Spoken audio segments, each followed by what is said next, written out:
Assalamualaikum warahmatullahi ta'ala wabarakatuh. Alhamdulillahi rabbil alamin.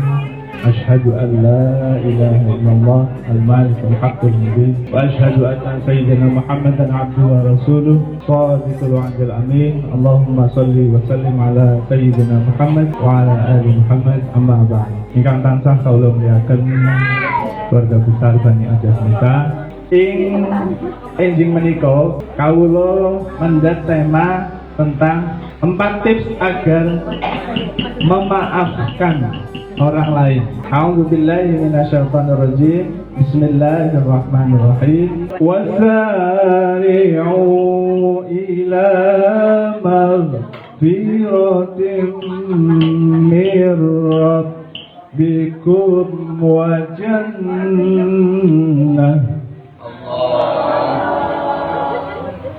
وجنات عرضها السماوات والأرض أعدت للمتقين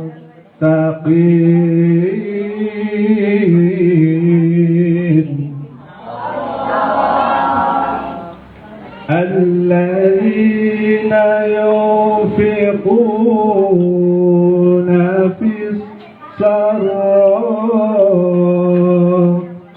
والضراء والكاظمين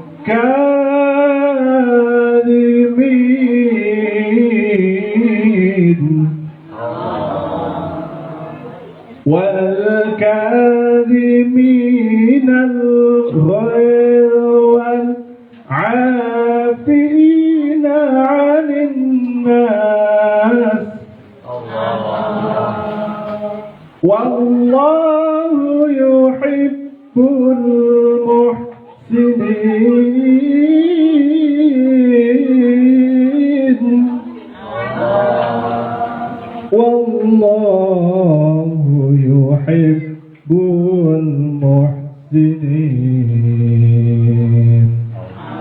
Sadaqallahul azim. Wonten ing surat Ali Imran ayat 133, khususipun wonten ing tafsir Al-Ibris juz kawan halaman 167 dipun sebataken Bismillahirrahmanirrahim. Wasari'u lan age-ageo sira kabeh ila maghfiratin marang pangapuran mir rabbikum saking pangeranira kabeh wa jannatin lan suwarga arduha kang ambane suwarga mau iku as-samawati wal ardh kaya ambane langit lan bumi. Uiddat kang den sediaaken apa jannah lil muttaqina kangge wong-wong kang padha takwa kabeh. Alladzina yunfiqun yaiku wong-wong kang padha nginfakaken apa allazi fis sarra'i ing dalem tingkah gampang wa qarra'i lan tingkah angel.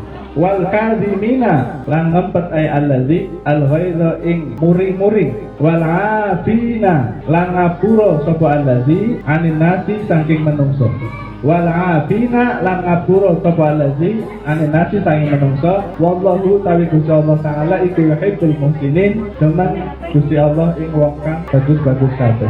Para hadirin rahimakumullah, saking surat Ali Imran ayat 133 dugi 134 kita mangertosi bilih salah satu tanda dari orang-orang bertakwa antara lain adalah mau memaafkan kesalahan orang lain.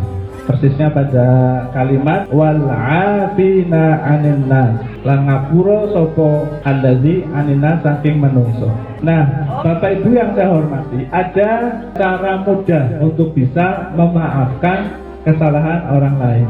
Ada 4, langsung saja. Yang pertama, agar bisa mudah memaafkan kekurangan orang lain, yang pertama adalah memaafkan diri sendiri dulu. Loh, kok bisa? Bisa. Kita tidak bisa memberi maaf ke orang lain kalau kita belum punya maaf. Sama dengan terima, baru kasih. Diterima dulu, baru dikasih. Sama dengan memberi maaf, kita tidak mungkin bisa memberi maaf kalau tidak punya maaf.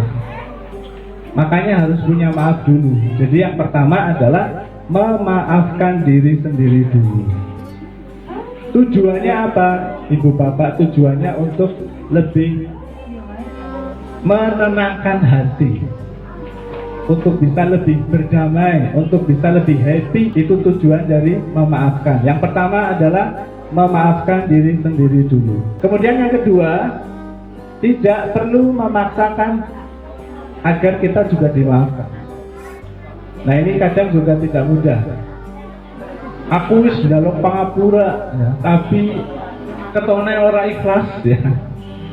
Sepertinya tidak dimaafkan. Nah ini juga sebaiknya tidak kita paksakan. Tugas kita adalah memberikan maaf atau meminta maaf untuk kedamaian kita, bukan agar dimaafkan kembali. Jadi kenapa ada peristiwa yang tidak menyenangkan?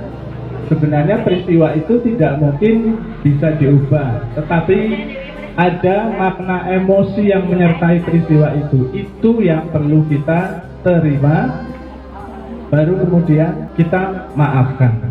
Jadi yang kedua itu adalah, ini bukan soal saya minta maaf kemudian dimaafkan. Ini soal saya minta maaf untuk kedamaian diri saya. Soal dimaafkan atau tidak itu hak orang lain. Yang ketiga, memaafkan itu bukan melupakan. Nah ini yang kadang juga agak keliruan paham.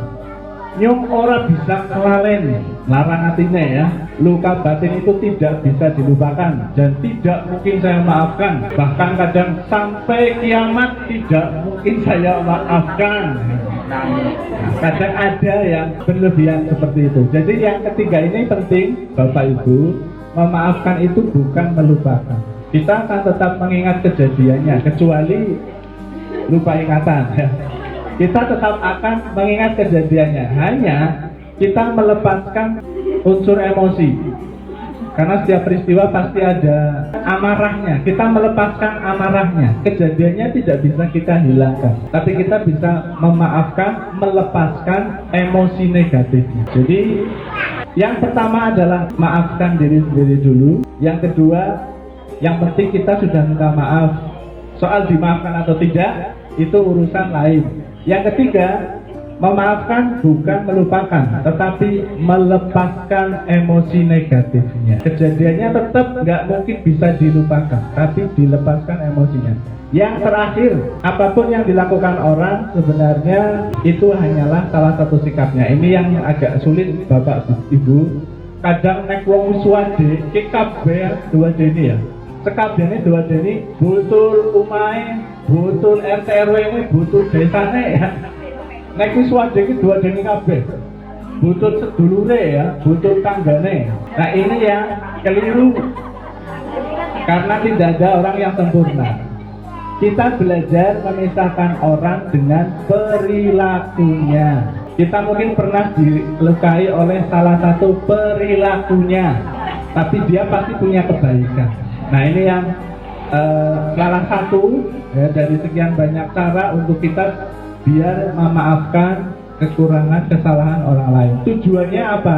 Tujuannya untuk kedamaian diri sendiri. Bapak Ibu pasti punya cerita yang kurang menyenangkan di masa lalu. Pasti punya bayangan sosok orang yang dianggap pernah menyakiti di zaman dulu. Nah kalau ingat belum memaafkan, biasanya hatinya orang tenang. Biasanya hatinya nggak nyaman.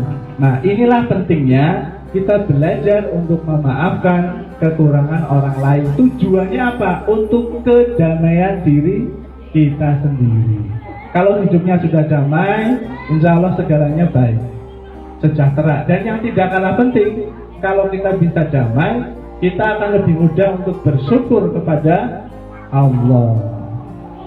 Karena wong jengkel, wong gelak, wong emosi, orang mungkin bisa bersyukur pada Allah. Tidak mungkin. Ini ruginya kalau kita menyimpan dendam. Sudah tidak nyaman, hubungan dengan Tuhan juga jadi masalah. Makanya Bapak Ibu, kami mengajak, mari kita menetralkan emosi kita. Barangkali ada di masa lalu kejadian-kejadian yang kurang menyenangkan. Kita belajar, kita mohon pada Allah, semoga kita mampu untuk bisa melepaskan emosi negatifnya, sehingga kita betul-betul menjadi pribadi yang bertakwa. Apalagi tadi sudah disampaikan pada ayat Ali Imran, bersegeralah, cepet-cepetan. Salah satu tanda orang bertakwa tadi adalah memaafkan kesalahan orang lain. Kiranya itu Bapak Ibu yang saya hormati, mohon maaf banyak kekurangan, mohon maaf banyak kekhilafan. Semoga apa yang kita pelajari pada hari ini bermanfaat untuk kita semua, menjadikan khususnya keluarga Bani Jasmita semakin kompak, semakin sejahtera, sehat lahir batin, bahagia dunia akhirat. Amin Allahumma amin. Matur nuwun. Wallahul muwaffiq ila aqwamit thoriq. Assalamualaikum warahmatullahi taala wabarakatuh.